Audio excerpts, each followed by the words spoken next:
Hello and welcome to this week's Australian Share Market Report. I'm Dale Gillham, Chief Analyst at Wealth Within. This week I'll be discussing foreign exchange trading, the All Ordinaries Index and this week's stocks of interest. Now before we jump into the report, I'd just like to mention that if you have any thoughts on this week's report, please comment below and be sure to subscribe to our channel. So let's get into this week's report. The foreign exchange market, which is also referred to as the FX or Forex or currency market, is the largest, most liquid exchange in the world for buying, selling or exchanging currencies. While the main participants in this market are the institutions, it was open to the retail market in the 1990s with the introduction of the internet and Forex trading platforms. In essence, Forex brokers allowed their clients to trade on margin, or in other words, to leverage their investment in this market. Given the attraction to the foreign exchange market by so many traders, it is my intention in this week's market report to discuss the opportunities as well as the risks available to you when trading these markets. In our previous two reports, we've covered the factors that affect currency prices, as well as how these prices affect the stock market. So I thought this topic would follow on nicely from our previous discussions. Now before we get into the nitty-gritty of Forex trading, let me take you on a trip back in time to learn the basics of how the Forex market became what it is today. Currency trading is definitely not new. In fact, in some form or another, the exchange or trading of currencies has been around for thousands of years. An example of this is where precious gold coins were traded in biblical times as a means of purchasing clothing and food. Prior to 1973, trading or speculating in foreign exchange was not permitted due to the Bretton Woods Agreement. The agreement was set up in 1944 in an effort to stabilise international currencies. Basically, the Bretton Woods Agreement fixed international currencies against the US dollar to create a new global monetary system. Under the system, countries were required to maintain fixed exchange rates between their currencies and the US dollar rather than the gold standard, which tied the value of a country's currency to the amount of gold it possessed. However, in the early 1970s, the US was suffering from a combination of inflation and recession, which resulted in an overvaluation of the US dollar and the collapse of the Bretton Woods system in 1973. This system was subsequently replaced with the managed floating exchange rate system as we know it today. If you've ever transferred money or travelled overseas, then you would have completed a foreign exchange transaction. For example, let's say you wanted to convert Australian dollars to US dollars as you were planning to go on a holiday. The foreign exchange rate between these two currencies, or the currency pair as it's known, will determine the amount of US dollars you receive. And if you remember from my previous market report, this is based on supply and demand, which is continually fluctuating. But what if you want to trade foreign exchange as part of your investment strategy? If you have ever surfed the internet to learn about trading, you would have come across the many advertisements and options for trading Forex, as it's become a very popular option for those wanting to build their wealth or supplement their income. Indeed, trading in the foreign exchange market has never been easier given that it operates continuously 24 hours a day except weekends.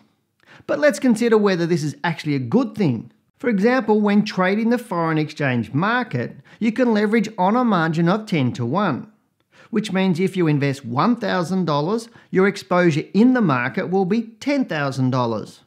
Now let's say you decide to trade the Australian US dollar currency pair because you're speculating that the Australian dollar will rise in relation to the US dollar. Now let's assume the trade goes in your favour and you make 10% on the trade.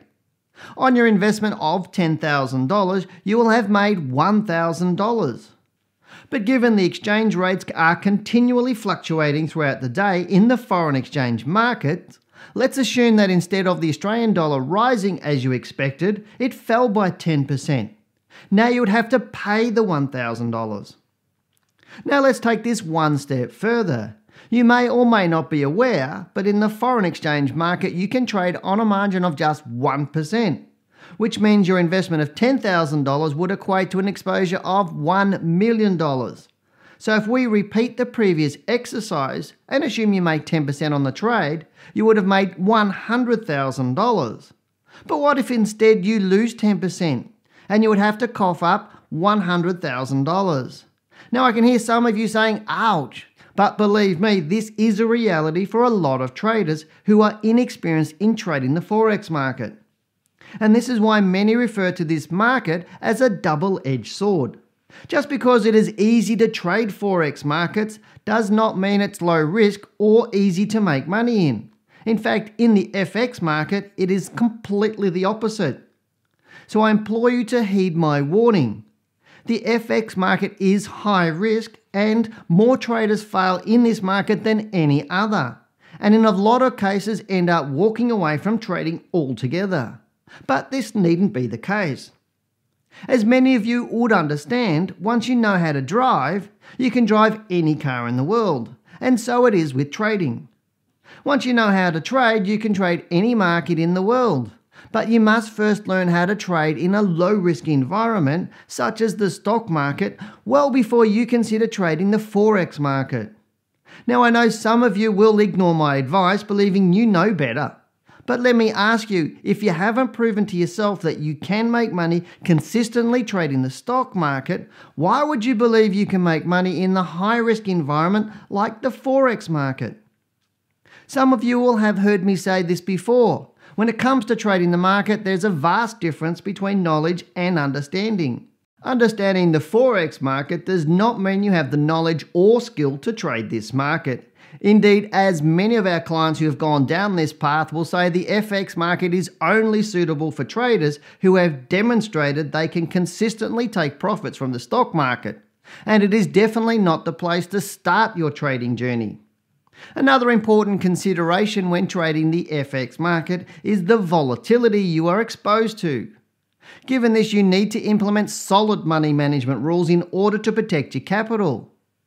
Not understanding how to apply these rules correctly in highly leveraged markets is another reason why so many traders struggle with trading Forex. Remember, trading is not about how much money you can make. It is about how much you do not lose over time that makes you wealthy in the longer term. While I do appreciate the fast and sexy appeal this market portrays of high risk, high reward, in reality most experience high risk with a fatal churn and burn to their bank account. So if you are serious about your success, I encourage you to gain a solid education that teaches you how to trade so that you can then develop the confidence and the competence to trade any market in the world, because a trader is who you become, not what market you trade.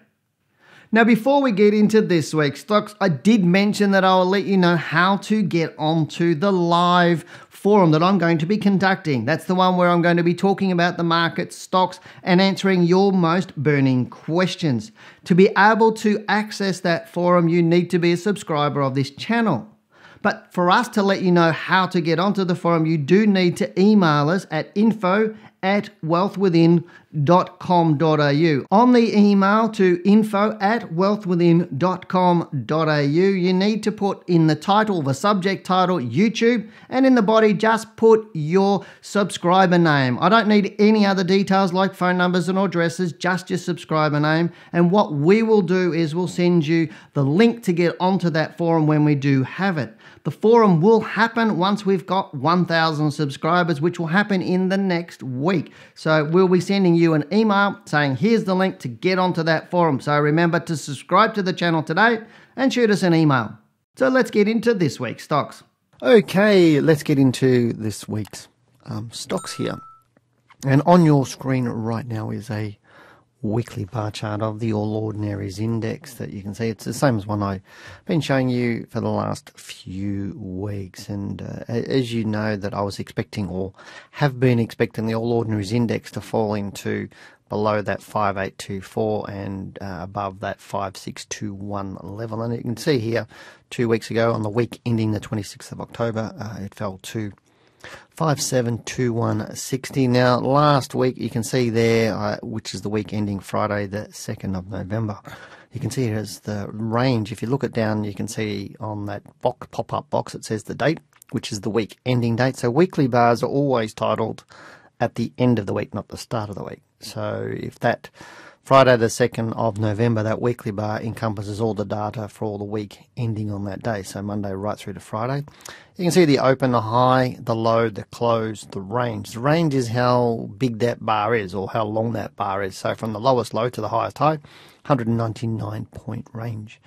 So it did pretty well in terms of percentage terms and obviously getting up. Now, it didn't retrace back up the full extent of the previous bars. If we look at the bar prior, you can see the range is 321.2 points. So it basically got back up about 2/3 of the way, or traded about 2/3 of the way back up to where it did the week before. Now, that still suggests the market's not super strong to me, but given it was such a strong bar, opening on its low and closing right near its high, which is the exact opposite of the previous one, which opened on its high and closed right near its low, it's still too early to tell whether this low is the actual low I've been expecting and the market will move up through into Christmas. And what I find a lot of people do, and this is a lot of inexperienced traders or uneducated traders, or dare I say, people with the illusion that they have knowledge, and there's more traders in the marketplace that have the illusion that they are traders and they're not really traders. And again, I know I said it last week, but I'm not trying to be rude to anybody. It's just I find a lot of people, they read a couple of books or they surf the web and think, well, I've got some knowledge. And no, you've not. You've got information. You haven't got education. And Einstein basically said information is not education. Information is just information. If you don't have solid rules and tools around things and have a high skill level, then you're going to struggle in the marketplace. And too many people think, all right, this is the bottom, I'll jump in. And they're jumping in on what we call speculation. And I've been teaching traders for over 2 decades.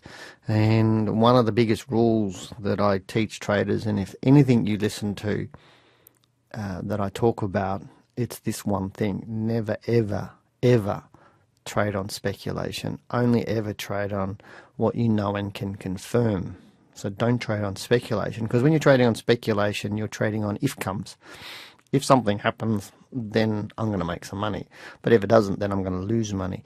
When you trade on confirmation, you know a move is happening. There's no ifs, ands, or buts. Now, again, the market may prove to be not do exactly follow through with what you think it's going to do or what you've confirmed it's doing. It may decide to do something different.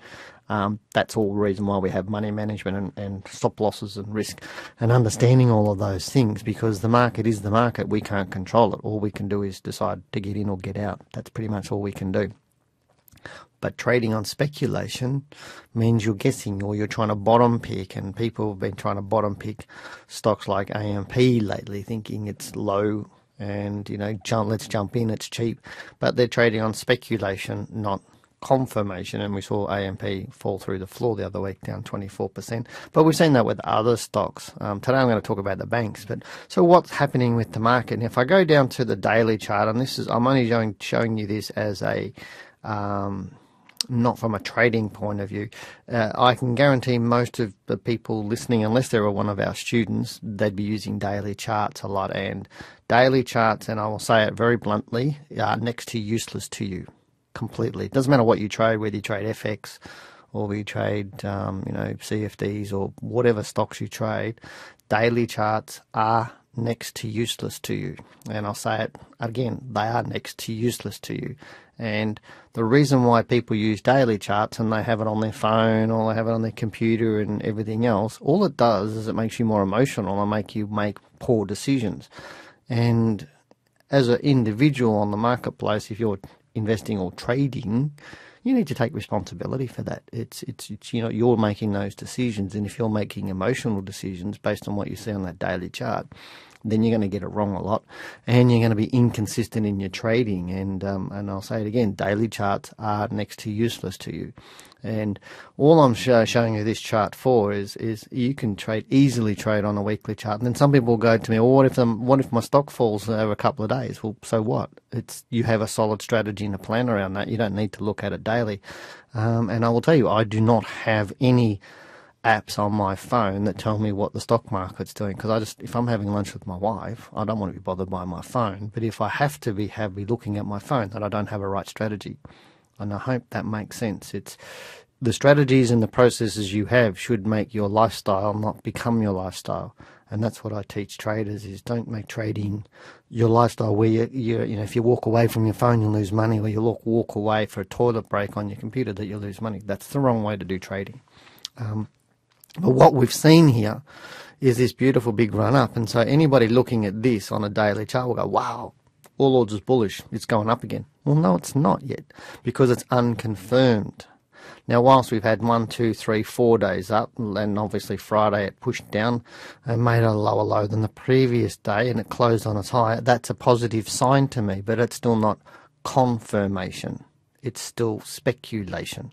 And it very well may move up through this high today, through that 5958. So this is Monday morning, so I haven't seen the data yet, what the market's actually doing. I'm doing this before that, but it very may well do that, and that's fine if it does. And it adds a bit more weight or more confluence to saying, yes, the market has had its low. But right now, it still looks bearish, and that's why I look at the monthly and weekly charts, because they tell me a little bit more about what the market is actually doing. And you're far better off staying out and letting the market unfold a bit in the high risk times to get in at the safe times. And that's really what I'm expecting. That's how I trade and how I teach our traders is don't jump too early, because you may be jumping onto a sinking boat or trying to catch a falling knife, as we like to say it. So, if it's one thing, as I said, if I can teach you, is don't trade on speculation. Only ever trade on what you know, and make sure you know the direction before you enter. And that's the first thing a trader should do, is understand direction. And again, most people don't understand direction, and I'm saying 98% of traders, or probably at least 95% of traders, don't really understand direction properly. But let's move into some of the stocks. I'm actually going to talk about banking stocks today, because they were all reporting last week, so they were having some nice reporting. And all of them reported increased revenues, but obviously their costs with their restructuring and everything else, and divesting and their investment divisions, all sorts of different things. Their profits were down, and they made less billions than what they did, than they did the year before. So all of their profits were down, but really the stocks weren't down. If we take a look at, here's NAB on the screen right now, and you can see here how it fell 37% down into February 2016. It nearly came right back down to that same level again. And looking at this monthly chart, it still looks bearish at this point in time. But if you look at the right hand side chart, you can see here last week it took off, and it rose quite strongly. The range was $1.08, and it closed right down here about halfway up the bar. And that was interesting to me. You're seeing at a high of 25.74 and a low of 24.66, and it closed down low. That suggests it's still not strong, and at this point in time it's still debatable whether this doesn't keep falling below this low. So that's 23.82. So if you want to put something there, so it's still too early to get into NAB at this point in time, because right now I can see on this monthly chart it's still high probability it will get to that point, down to that 23.82, probably break through it. It may not, but again, because it's been so bearish, and looking at this move here, if I put my little price range percentage tool on there and I go down to here, you can see there's 15.5% since that point there in August. It's fallen that. So I need to know, given that it's fallen that far, I need to assume it's going to continue to fall until it confirms to me that it's not falling. So don't try and bottom pick the banks. Yes, I'm interested in them. Yes, I think they're going to be good medium to longer term, but is now today the right time to buy them? No, it's not. And so just sit back and wait. The opportunities will come, and the low risk opportunities will come, not the high risk ones right now. they're high risk of further falls. Here's Westpac. This is a monthly chart of Westpac on. I've moved that over to the left now, so you can see how that's fallen away. And if I just move this, you can see how it's fallen below that 50% level. That suggests to me it's still falling south. It'll probably get down to that $24 level. Again, this is just analysis, right? It doesn't mean something will. And this is where some people, I find a lot of people go to chat forums, or they listen to experts on the TV, or newspapers or whatever else, and they go, so-and-so said this will go to $24. Well, it doesn't mean it's going to do that. It doesn't matter who's saying it, including me. It's just thinking at this point in time. Every day the market unfolds, we get new data, and when we get new data, we make better decisions on what might happen the next day or the next week or the next month. So it is just our probability, and that's all we're putting out is probability. Right now, the probability is this is still bearish, and the probability suggests it's still further falls until it tells me it's not falling further. And that's what I was talking about earlier, is trading on confirmation, not speculating, and most traders speculate. You can see here last week the bar was right up, and it moved right up just like NAB did, and Westpac again, same thing, more revenues were up a little bit, but profits were down obviously because of expenditure, and it closed a bit lower, suggesting it's taken off on the announcement. Probably surprised a few people. Probably people thought there were a lot of short sellers wanting to sell it, but the big end of town probably would have thought, well, let's go and the short sellers will put their trades in, and we'll actually push it up instead, and get their trades to trigger, and then we'll take it the other way to make some money out of them. So right now, again, I think Westpac is still a bit bearish until it tells me it's not. CBA and another one, and you can see here I've done a lot of work on CBA, and it's quite good, but I was expecting a low in this box. Has it had that low? No, I don't think it has had that low yet, but it is looking okay. Again, still same sort of report, traded right up, come back low, suggesting it's still a bit weak. It will find a low in this area? Probably, and if we're looking at that area, we're looking at between September this year and November 2019. You go, wow, that's a big area. It is a big area, but it will have a low in that area. I'm pretty confident of all that. But when is that low? And that's really what I narrow down my analysis on. Some of that, what you're seeing on some of that left-hand screen is advanced stuff that I do, or advanced timing work that I do with our students and teach our students to know when something's having a major low. Because if you know when something's having a major low, you can also determine where the high is likely to come in. Now, you're not going to pick it to the day, but you're going to get pretty close to where it is. And this is where a lot of people don't understand. Markets move from low to high to low again. And if you know where the lows are coming in with high probability, you can roughly pick where the peak's going to come in, so you know when to get out. But you also know, more importantly, when to get back in again. Right now, as I said, it's there's some good volumes going through here. It's not telling me exactly that it's going to stop falling, but hey, you never know. Next one, ANZ, is the last one of our big four banks here, and I'm going to do Macquarie as well. Again, you're looking at this. It has moved down. It's moved down through to that 75% of that range. It's still looking bearish at this point in time on the monthly chart. Go to the weekly chart. Again, just like the other banks, did exactly the same thing. So right now I think the banks are still bearish. I'd still be staying out of them, but again, I will say to you, they are strongly on my watch list. And when I say watch list, I mean they're on my watch list. I'm watching them to get a signal to get into them, but right now I'm staying out of them. Moving on to, that's not the one I want. Where's Macquarie? Macquarie is here somewhere. I won't explain that to you because that'll spin your head, won't it? Where's Macquarie? There you are. There's Macquarie. Looking at Macquarie, completely different story. Have a look at this. Macquarie, big range, $11.21 on a $111 stock. So that's quite a nice little move on Macquarie. Very strong bar, opening on its low, closing on its high.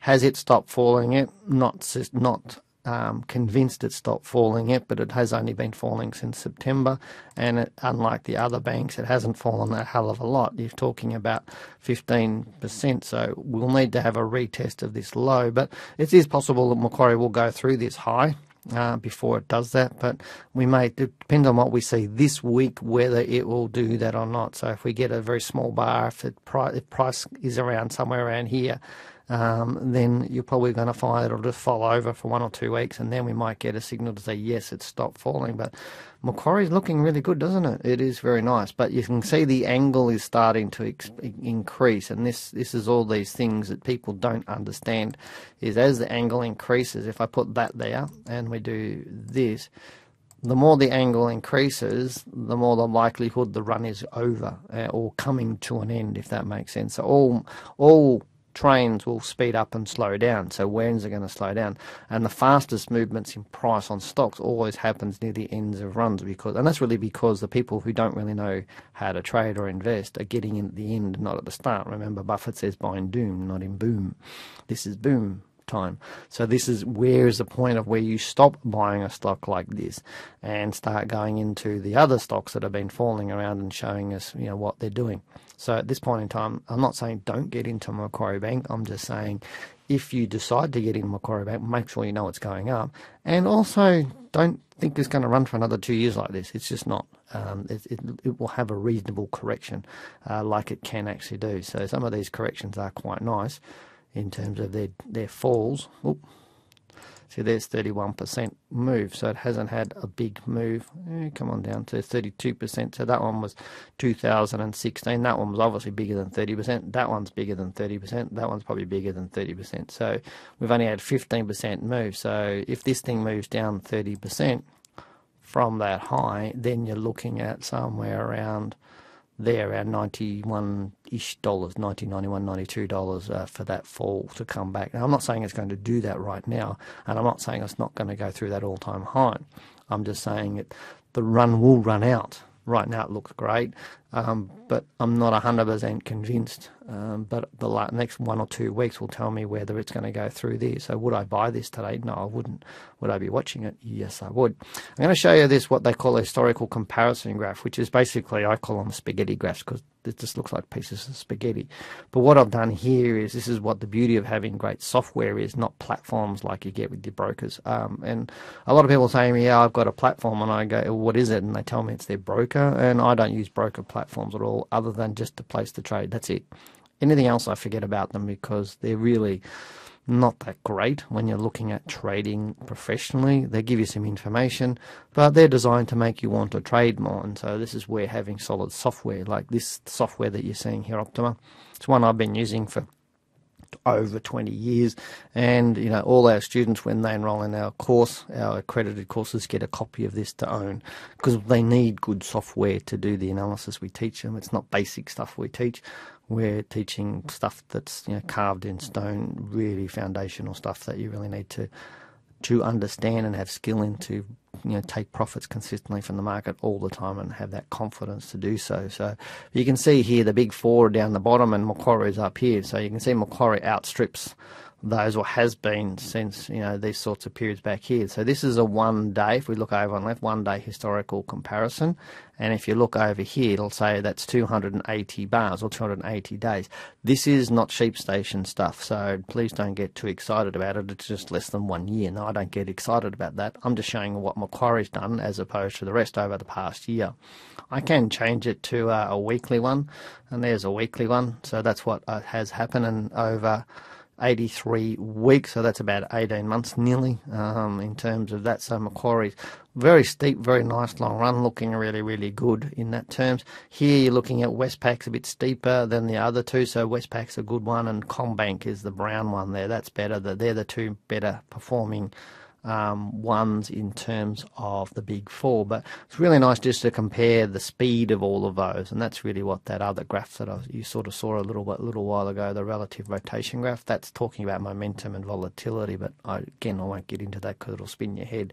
But like anything, if you want me to look at a stock for you, you do need to type below. You need to put your hey Dale, can you have a look at this, and put some of the thoughts in, a little bit of more thoughts rather than just say look at XYZ. So do that, please. Remember, I am going to be doing a 1 hour live session where we're going to be pulling stocks apart, the markets apart, sectors apart, all that sort of stuff. So you do need to subscribe to the channel, and then shoot an email through info@wealthwithin.com.au, and just put your subscriber name for our YouTube channel. As I said, we're not going to use it for anything else other than to send you the link to get onto the. It's not going to be a YouTube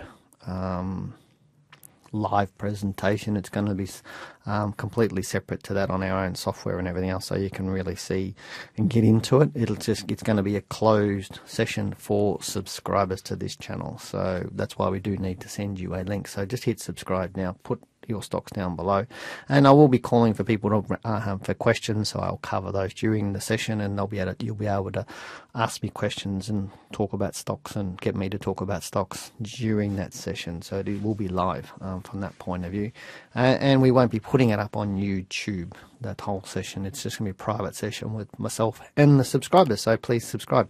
Have a good week. I'll talk to you next time. Bye bye. What are your thoughts? If you've got any questions, please comment below. Go and listen to our Talking Wealth podcast. They're available on Soundcloud and on our website. Now they're jam-packed with valuable information which will help you elevate your trading. Now if you're serious about learning to trade the share market and you'd like more information about our courses, please click the link in the video description below. Thank you very much for watching this video. If you've liked the video, remember to subscribe to keep up to date. I'm Dale Gillam, the Chief Analyst here at Wealth Within. Goodbye, good luck and good trading.